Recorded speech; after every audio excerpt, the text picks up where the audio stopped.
Today, Canada is in a position to raise our climate ambition once again. Our new climate target for 2030 is to reduce our 2005 emission levels by 40 to 45%. Hello everyone, welcome back to another episode of Parts Talk. Thank you for joining me. I appreciate each and every one of you. Now, if you're in the automotive space and you've been following the news on a daily basis like I have been doing lately, then you must have heard about the Stellantis Canada fallout that is currently going on. In Automotive News reported that Stellantis stops construction of Canada EV battery module plant over federal funds. Now, Stellantis NV is a multinational automotive manufacturing corporation that was formed in 2021 on the basis of a 50-50 cross-border merger between Italian-American conglomerate Fiat Chrysler Automobiles and the French PSA Group. The company is headquartered in Amsterdam, and I'm reading from Wikipedia here. Now, their total assets is 186.2 billion euro, and this was as at December 2022. They have employed over 272,367 employees. So to say the least, I think they know what they're doing. Now, personally, I think this is a slap in the face to the automotive industry here and the automotive sector at large in Canada because, again, as I reiterated, whenever politicians get involved in business deals or anything else, especially the ones who actually don't know what they're doing, this is what will happen. The backtracking, the backpedaling, and the pointing of fingers only leaves eggs in our faces, and it doesn't look good for the business sector on a whole, especially here to the majority of Canadians. So I'm going to be presenting you with a video that explains in brief exactly what is happening and what has transpired. Let's get into this. Federal government ambitions in the auto sector are getting a bit of a scare. Car maker Stellantis has stopped construction of an Ontario electric vehicle battery plant. A bump in the road has some workers fearing trouble ahead. Well, that would be an economic disaster for this region. It could go up in smoke. Hi, welcome to About That. I'm Lauren Bird in for Andrew Chang. So one of the world's largest automakers has stopped construction on an electric vehicle battery plant in Windsor, Ontario. The $5 billion plant is a joint venture between Stellantis, the maker of Chrysler cars, and South Korean battery maker LG Energy Solution. The deal is the federal government's latest headache. It's being influenced by historic investments south of the border. But if this plant doesn't go through, it could have major impacts to Canada's electric vehicle strategy. The Stellantis deal. It was announced last March, and it was expected to create 2,500 jobs. So the government of Canada, $529 million investment or contribution to this project today will mean that thousands of workers, indeed, as the Prime Minister said, thousands of families will see the benefits of being part of the transition to an electric auto sector.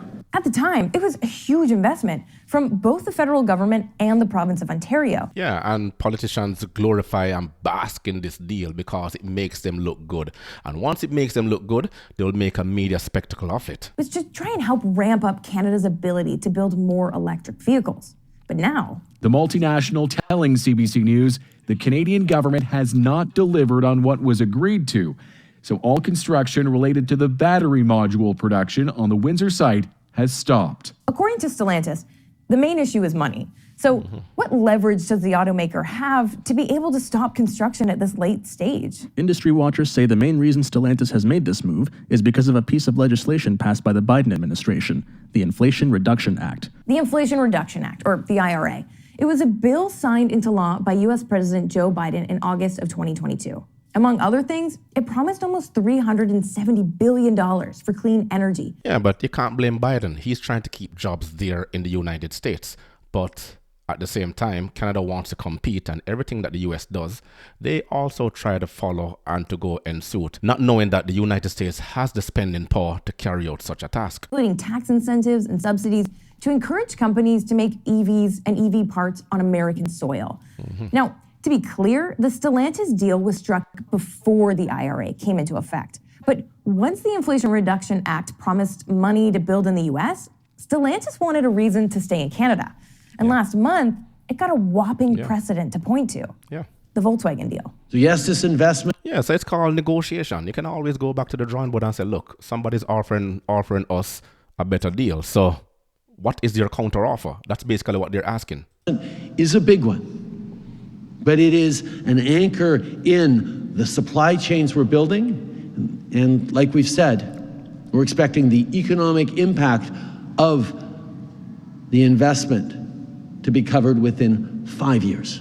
That offer to Volkswagen, up to $13 billion in government subsidies, plus $700 million grant to build an electric vehicle battery plant in southern Ontario. The US wanted it, but Canada put up a fight. Everyone wanted this. So yes, we put up a lot of money that's going to come back in investments in economic activity very quickly. And yesterday, there was another twist in this story. CBC News obtained a copy of a letter from the CEOs of Stellantis and LG Energy Solution. It's first reported on by the Toronto Star. Sent last month, dated April 19th, and it was a warning to Trudeau that Stellantis could scrap the Windsor plant if the Canadian government didn't match the Volkswagen subsidies. It reads, in part, in the event our agreement is not promptly executed, we will be forced to make difficult decisions regarding this project and other respective investments in Canada. And basically, I can't blame them there because it's all about transparency. If you're going to make a deal for one conglomerate, you have to make the same deal right across the board. And this is basically what they're asking for. There is no favoritism, there's no nepotism, there's no cronyism, and you have to eliminate all of this when you're doing business. It only makes you look bad. In order to deliver on our commitments to bring new technology to the North American market. Automotive analysts say compared to the $13 billion Volkswagen is getting in subsidies, Ottawa's $500 million contribution to Stellantis is now chicken feed. Yeah. I read tweets and headlines that said, cough up the money, Trudeau, you did for Volkswagen. The resources of the federal government are not infinite, and we are counting on Ontario to do its fair share, and we're counting on Stellantis to be reasonable. And this is basically just shifting the blame right here. She is the finance minister. She has the authority to step in and say, okay, we're going to take hold of this. But she wants the province to fork out the money instead of her just taking responsibility and grab the bull by the horn and say, look, I'm going to take the lead on this. Federal government to step up as they did for Volkswagen. We need them to And what you're seeing here and what you're hearing from my podcast listeners is the pointing of fingers. First, we have Chrystia Freeland, our Minister of Finance, for all of Canada. And now she's shifting the responsibility to Doug Ford, who is the Premier of Ontario, similar to a governor of a state. Work with Stellantis. And that brings us to now. With the future of the Stellantis plant unknown, it could spell trouble for the country's future EV investments. For more on all this, we brought in CBC News business reporter Kyle Bax in Calgary. Hi, Kyle.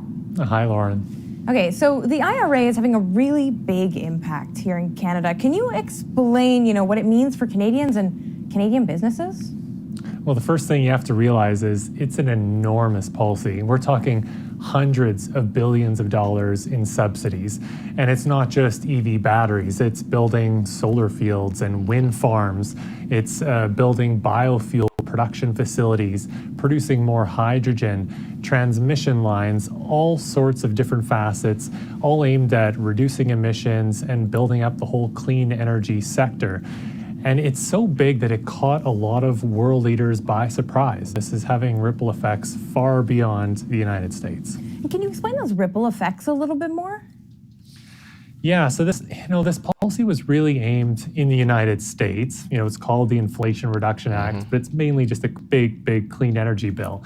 It's trying to promote more manufacturing in the United States and trying to create more supply chains, bringing them back into the United States. President Biden expected to celebrate the passage of the Inflation Reduction Act of 2022. He signed the bill back on... And you can't blame them. In order to keep costs low, you have to try to build within your own country so that you boost your economy, you get the inflation down, you get people to work, and then your GDP will eventually go up. However, this is not so the case. I'm going to leave a link to the copy of this video in the description box below so you can watch it going forward. At the end of the day, no one is looking at the bigger picture of what the promises were made from before And the government needs those who can actually do the job, get their hands dirty and doing it. What you're seeing here are people who have not been through the trenches and who are not familiarized with negotiations and business deals. Stellantis sure has the manpower and the brain power to get things done, but on the government hindsight, they need solid and experienced advisors to negotiate with Stellantis and get this done. So let me know your thoughts below. Remember to grab a copy of my ebook, The Parts Manager Guide. Please smash that like button on your way out. It will only take you 1.5 seconds to do so. Until next time.